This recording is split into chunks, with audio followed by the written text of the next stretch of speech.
সম্ভব হবে কিনা দেখি বাবা, দেখি এদিকে তাকাও। গিনি আর আমি রেডি হয়ে বসে আছি ওর পাপার অপেক্ষায় কখন আসবে। আজকে পঞ্চমী, সবাই ঠাকুর দেখে ঘুরে বেড়াচ্ছে, কিন্তু আমরা যেতে পারছি না কারণ গিনির পাপা এখনো অফিসেই কাজ করছে। তো সবার পুজো হয় না, কারোর কাজ করতে করতে জীবন শেষ। 4টে দিন মাত্র ছুটি পায় ব্যাংকে। তো এত কাস্টমার থাকে যে ফোন করলাম, আমি জাস্ট ফোন করলাম, বললো এখন সন্ধে 6টা-7টা পর্যন্ত ক্যাশ দেওয়া হয়েছে কাস্টমারকে। তো এত ভিড় থাকে, সবাই তো ঠাকুর দেখে ঘুরে বেড়ায়, কিন্তু আমাদের হচ্ছে না। আমাদের মতো আরও যারা ব্যাংকে কাজ করে বা অন্যান্য সেক্টরে যারা কাজ করে, তাদের ডিউটির জন্য তারা পুজো সেভাবে এনজয় করতে পারে না। এই যে বাবা দেখো, দেখো দেখো মামা, এই যে রেডি হয়ে বসে আছে, কখন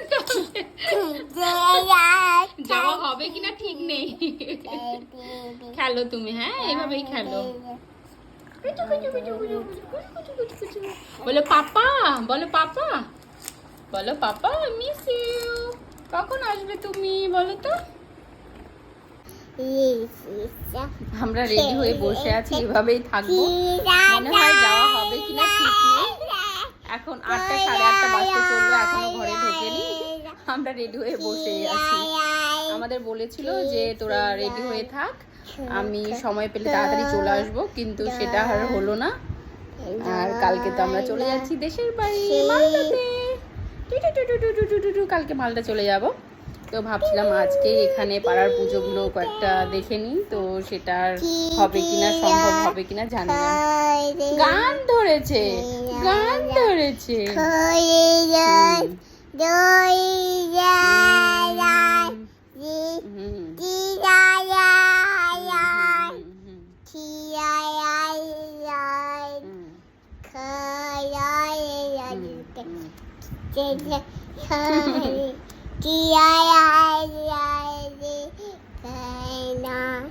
টাটা করে দাও সবাইকে। টাটা। সবাই ভালোভাবে পুজো দেখো, বলো হ্যাপি দুর্গা পুজো, টাটা।